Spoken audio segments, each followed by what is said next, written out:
Hello and welcome everyone. तो differential equation पर based ये एडवांस 2025 का इक्वेशन सॉल्व करते हैं और क्वेश्चन में स्टेटमेंट दी गई है for all x greater than 0 let y1 y2 y3 be the function satisfying these three differential equations respectively then. तो फिर अपने को इस लिमिट की वैल्यू इवेलुएट करना है।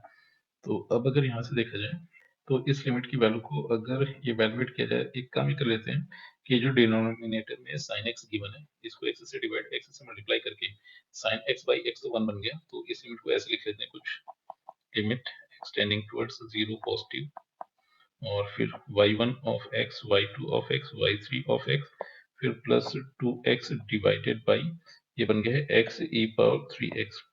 तो यहाँ पर अलजेब्रा ऑफ लिमिट का इस्तेमाल करके डिनोमिनेटर में साइन एक्स अपॉन एक्स के प्रोडक्ट को अलग कर लिया गया और इस तरह से वो जो साइन एक्स अपॉन एक्स जब एक्स 0 पॉजिटिव की तरफ जा रहा था उसकी वैल्यू 1 होगी।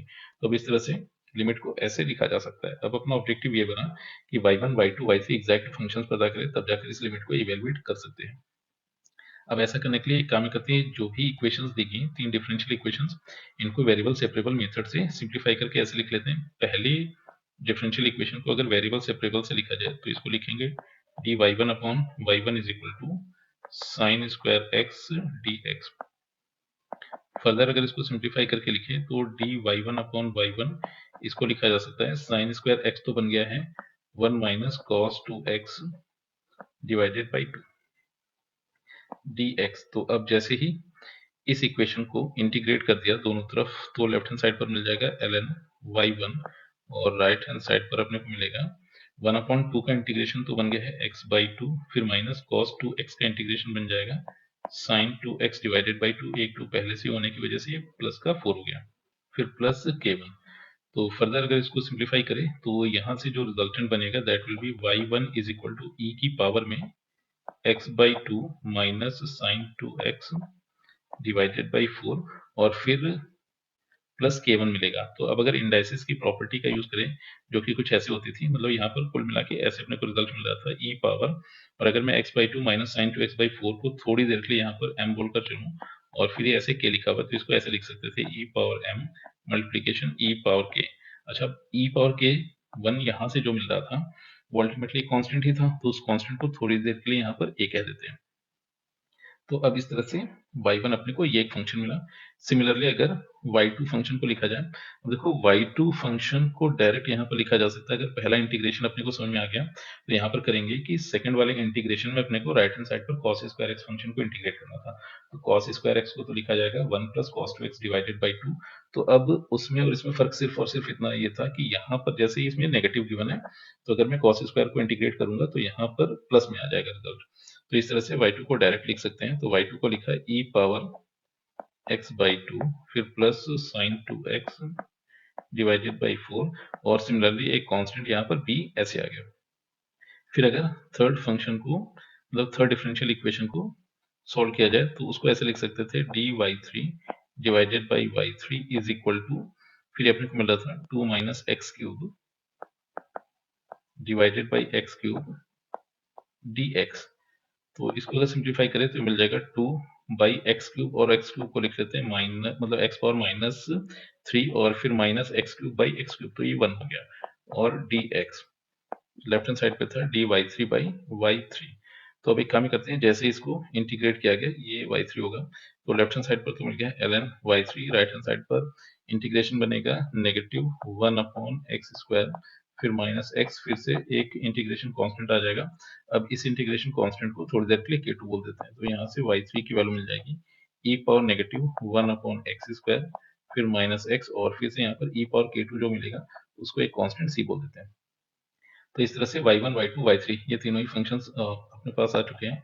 फिर लिमिट को इवेलुएट करते हैं, तो limit x tending towards 0 positive, थोड़ी देर के लिए 0 पॉजिटिव को 0 लिखकर चलते हैं। तो y1 y2 y3 इनका प्रोडक्ट अपने को चाहिए था, तो अब जैसे प्रोडक्ट लिखा गया तो ये मिलेगा e पावर x बाई 2 फिर plus sine 2x divided by 4 और फिर अगला फंक्शन गिवन था e power x by 2 minus sine 2x by 4 और फिर अगला फंक्शन गिवन था e power negative 1 upon x square minus x और फिर ए बी सी। ये तीनों आपस में मल्टीप्लाई पे। तो अब देखो हो ये रहा था कि ए बी सी तीनों ही आर्बिट्ररी कांस्टेंट थे।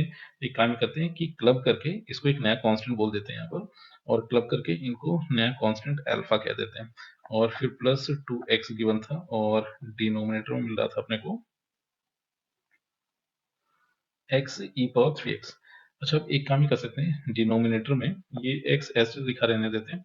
फिर अलजेब्रा ऑफ लिमिट का अगर यूज करें तो लिमिट को ऐसे भी लिख सकते थे, लिमिट x टेंडिंग टुवर्ड्स 0, और ये आ गया 1 अपॉन ई पावर 3x।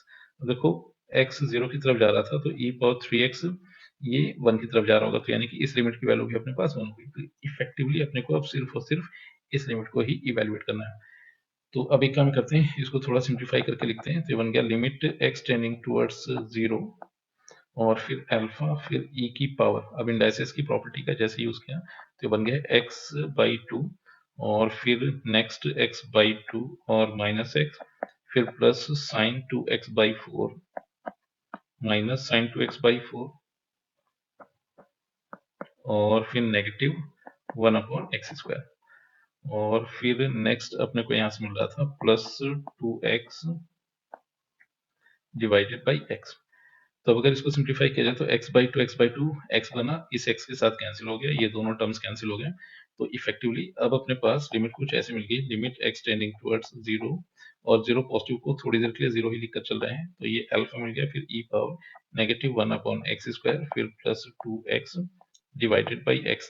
अब एक काम करते हैं, फिर से इसको अलजेब्रा ऑफ लिमिट से थोड़ा सिंप्लीफाई करके लिखते हैं। तो लिमिट x टेंडिंग टुवर्ड्स 0, और अल्फा को अलग किया, ये e power negative 1 upon x square divided by x, फिर प्लस 2, और फिर ये 2x अपॉन x आया था तो वो तो कैंसिल हो गया, तो ये 2s लिखा जाएगा। अब अपना ऑब्जेक्टिव ये है कि इस लिमिट को इवेलुएट किया जाए, और जैसे ये लिमिट मिली अपने को, तो फाइनली क्वेश्चन में जो लिमिट दी गई थी उस लिमिट की वैल्यू अपने को मिल जाएगी। तो अब यहाँ से ऐसे देख सकते हैं कि जैसे ही x 0 की तरफ जाएगा, तो जो e power negative 1 upon x square है, ये क्वांटिटी भी 0 की तरफ जा रही है, और जो x दिया गया ये भी 0 की तरफ जा रहा है। मगर यहाँ पर एक कॉन्सेप्ट यूज करेंगे, रेट ऑफ चेंज का।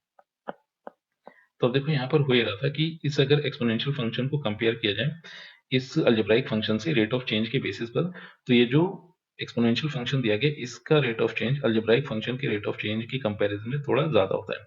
तो अब जब x 0 की तरफ जाएगा तो e power negative 1 upon x square भी 0 की तरफ जा रहा है, x भी 0 की तरफ जाएगा, मगर ये जो एक्सपोनेंशियल फंक्शन दिया गया ये 0 की तरफ पहले पहुंच रहा होगा। मतलब ये 0 की तरफ पहुंच चुका है, और ये अभी भी 0 की तरफ पहुंच रहा है, जबकि ये फाइनाइट क्वांटिटी होगा अभी ये। तो अब अगर रेट ऑफ चेंज के कॉन्सेप्ट का यूज किया जाए, तो यहाँ पर हुआ है कि जो एक्सपोनेंशियल फंक्शन न्यूमरेटर में था उसका रेट ऑफ चेंज डिनोमिनेटर वाले फंक्शन के रेट ऑफ चेंज के कंपैरिजन में ज्यादा होगा। इस वजह से जो न्यूमरेटर है वो पहले 0 की तरफ पहुंच जाएगा। तो अगर न्यूमरेटर पहले 0 की तरफ पहुंच गया, तो जो डिनोमिनेटर दिया गया वो कुछ कुछ 0 के पहले ही है। मतलब वो एक फाइनाइट क्वांटिटी टाइप ही दिख रहा होगा अपने को। तो 0 अपॉन समथिंग अगर बात की जाए तो 0 अपॉन समथिंग अपने को 0 ही मिलेगा। तो अगर इस कॉन्सेप्ट के साथ आगे बढ़े तो लिमिट बनेगी अल्फा टाइम्स 0 प्लस 2। तो इसको सिंप्लीफाई किया तो ये आ गया अपने पास 2, एंड यही इस क्वेश्चन का आंसर है।